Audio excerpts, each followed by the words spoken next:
Karibu sana katika mwendelezo wa taarifa kubwa kutokea kimataifa siku ya leo Oktoba 17, 2025.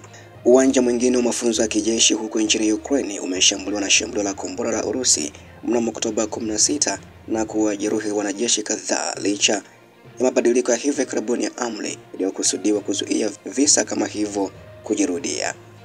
Asubuhi ya Oktoba 16, Urusi ilishambulia Ukraine kwa pamoja, hasa kwa makombora mawili ya balistiki kwenye uwanja wa mojawapo ya vitengo vya mafunzo vya kikosi cha wanajeshi wa Ukraine kilichoko nyuma katika eneo lenye amani la nchi. Operational Command South imeandika hivyo katika chapisho lake kwenye jukwaa la kijamii la Facebook. Kwa sababu ya shambulizi la Urusi, licha ya maonyo kadhaa kukaa katika makazi na hatua zingine za usalama zilizotumiwa, haikutokea kwamba hasara ziliepukwa kabisa. Chapisho hilo limeandika na kusema kuwa majeruhi kadhaa walikuwa wakitibiwa na watoa huduma wa kwanza, na kumalizia kwa kusema wanatoa rambirambi zao za dhati kwa familia za wapendwa na wa marehemu, ambapo idadi kamili ya waliojeruhiwa au kufariki bado haijabainishwa rasmi. Kamanda mkuu wa majeshi kutoka nchini Ukraine, Bwana Oleksandr Syrskyi, ameamuru uchunguzi rasmi kuhusu tukio hilo, ambako pia vituo vya mafunzo vya kijeshi vya Ukraine vimekuwa na mashambulizi ya mara kwa mara ya makombora ya Urusi, ambapo jeshi huepuka kuthibitisha migomo kadhaa kwa malengo ya kijeshi, na linapofanya hivyo huelekea kuepuka kuchapisha hesabu za majeruhi kwa wanajeshi wake. Mnamo mwezi Juni, nakumbuka pia kamanda wa vikosi vya ardhini Bwana Mikhailo Drapati, yeye alitangaza kuondoka katika wadhifa wake kufuatia mgomo kadhaa ama migomo baadhi, na uliosababisha vifo vya wanajeshi 12 na kujeruhi wengine wanajeshi 60 katika kambi ya mazoezi nchini humo, ambapo Rais Volodymyr Zelensky haraka alimtaja Brigedia Jenerali Hennady Shapovalov kama mrithi wa Drapati. Mgomo mwingine wa katikati ya siku mwishoni mwa mwezi Julai mwaka huu uliwaua takriban wafanyakazi wajitolea 12 wa kigeni walipokuwa wakila chakula cha mchana. Taarifa ya New York Times iliweza kueleza hivyo, na inasemekana kwamba onyo lingine la Septemba 24 lilipata makazi moja kwa moja kwenye uwanja wa mazoezi, ambako jeshi lilikufichua eneo lilipotokea shambulizi hilo, lakini lilisema katika taarifa yake ya kwamba juhudi zinaendelea za kuimarisha vituo vya mafunzo, safu na miundombinu mingine ya kijeshi na viubanda vilivyoimarishwa ili kupunguza majeruhi kutokana na kuendelea kwa mashambulizi ya Urusi. Pia vikosi vya Urusi huenda vilifanya jaribio la bomu lililoboreshwa lenye uwezo wa kulenga shabaha hadi kilomita au umbali wa kilomita 150. Taarifa ya channel ya Telegram inayolenga kijeshi imeeleza hivyo, ambako pia mabomu ya kawaida kuruka ya Urusi kwa kawaida ni mabomu ya zamani ya mvutano yaliyorekebishwa kwa vifaa vya aerodynamic ambayo huongeza usahihi na masafa marefu, na miundo mingi iliyopo ina makadirio ya kufikia kati ya kilomita 40 hadi 70 na kulingana uzito na urefu wa kupelekwa.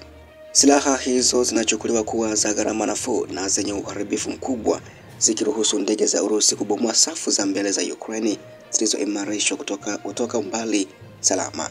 Kituo cha Telegram cha Voyeni Observatory au mtazamaji wa kijeshi kilisema ya kwamba mgomo wa Urusi kwenye mji wa Nikolaev tarehe 15 Jumanne wiki hii ulifanyika kwa bomu la kuteleza ambalo liliweza kusafiri kati ya kilomita 120 hadi kilomita 150 kabla kushambulia shabaha yake sahihi. Jeshi la Ukraine hapo awali liliweza kuripoti tishio la bomu la kuruka juu ya Nikolaev na kuthibitisha baadaye ya kwamba ndege ya kivita aina ya Su-34 iliweza kurusha silaha kutoka anga ya juu ya Bahari Nyeusi. Maafisa pia walisema ya kwamba aina ya silaha bado inatambuliwa na kuongeza kuwa hakuna majeruhi kutokana na mgomo huo. Ripoti za awali zilionyesha kuwa Urusi imekuwa ikitengeneza kifaa cha hali ya juu cha bomu kinachoteleza kinachojulikana kama UMPB D-30 SN, ambacho kinatumia mbawa zilizoundwa upya kupanua umbali wa kati ya kilomita 100 hadi 120, ambapo upimaji wa uwanja wa mfumo wa ukubwa mdogo unaaminika kuwa unaendelea tangu angalau mwezi Mei 2024. Na kwa kuongezea pia katika taarifa za mashambulizi ya Urusi ni kuhusu taarifa fupi ya Bwana Putin na Donald Trump watakutana tena huko Hungary katika mji wa Budapest. Rais wa Marekani Bwana Donald Trump ametangaza mipango ya mkutano wa kilele na mwenzake wa Urusi Vladimir Putin huko mjini Budapest nchini Hungary. Mkutano huo utafanyika katika tarehe itakayobainishwa baada ya washauri wa ngazi ya juu kutoka nchi hizo mbili, Urusi na Marekani, kukutana wiki ijayo. Donald Trump amesema kwenye chapisho lake kwenye jukwaa la kijamii la Ukweli wa Jamii siku Alhamisi Oktoba 16 kuhusu taarifa hii. Ujumbe wa Washington katika mkutano wa awali utaongozwa na katibu wa jimbo Marco Rubio, Trump amesema, na kuongeza kuwa eneo bado halijaamriwa.